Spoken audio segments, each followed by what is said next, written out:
عندنا النهارده انا جايب لحضرتك فيديو، عفوا فكرة مشروع كويسة جدا. لا هقول لك فلان اشتغل فيها ولا هقول لحضرتك المعلومات دي انا واخدها من واحد. انا هقول لك على فكرة مشروع انا شخصيا اشتغلت فيها من حوالي تقريبا يعني من 4 سنين ل4 سنين ونص. انا مرة من المرات انا من وجه جبلي، مش من مصر ولا من وجه بحري، انا من وجه جبلي. في يوم من الايام رحت قلت خليني اتاجر في منتج يكون مطلوب في السوق ويكون فيه لقمه عيش حلوه. فدرت اسال، فالناس نصحوني ان انا اروح العتبه. فين في العتبه؟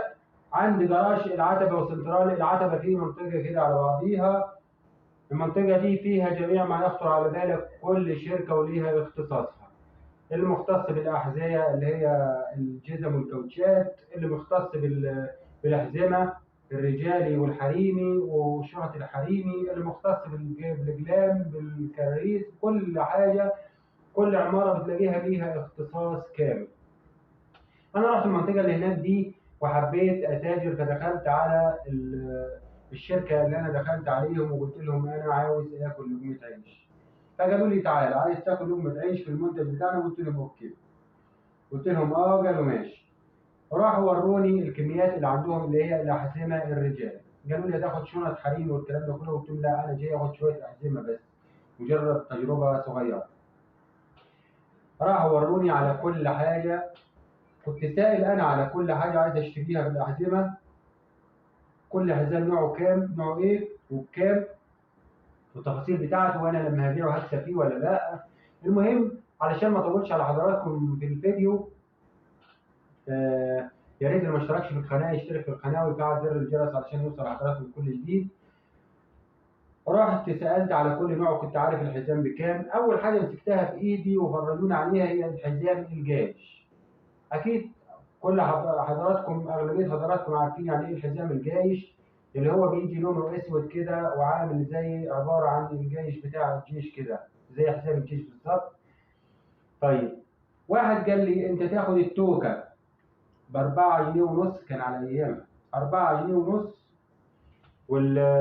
والحزام ب6 جنيه، اللي هو كان الجلد الطبيعي ايامها، وتجفنهم في بعضيهم هيدوك الحزام 10 ونص تجميع.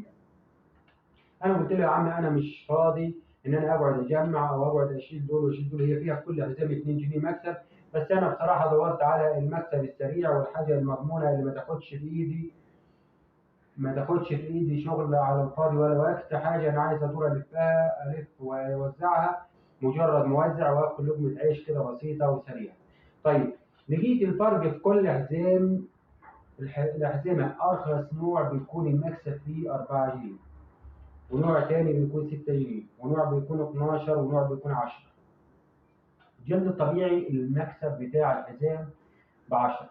طبعا في الوقت الحالي انا لما حبيت اشرح لحضراتكم الفكره اللي انا كنت جاي بيها قبل كده، جبت اسعار الاحزمه والاسعار العاديه. طيب انا النهارده عشان اروح اجيب دسته، هجيب الدسته لو الحزام فيها ب10 دي ب120 جنيه، ده اقل حزام دلوقتي جمله هتلاقيه ب120. الدستة ب120 جنيه اللي هي فيها 12 حزام، اللي هتلاقي الحزام في الجملة ب10 اللي هتبيعه ب15، يعني هتكسب 5 جنيه في كل حزام.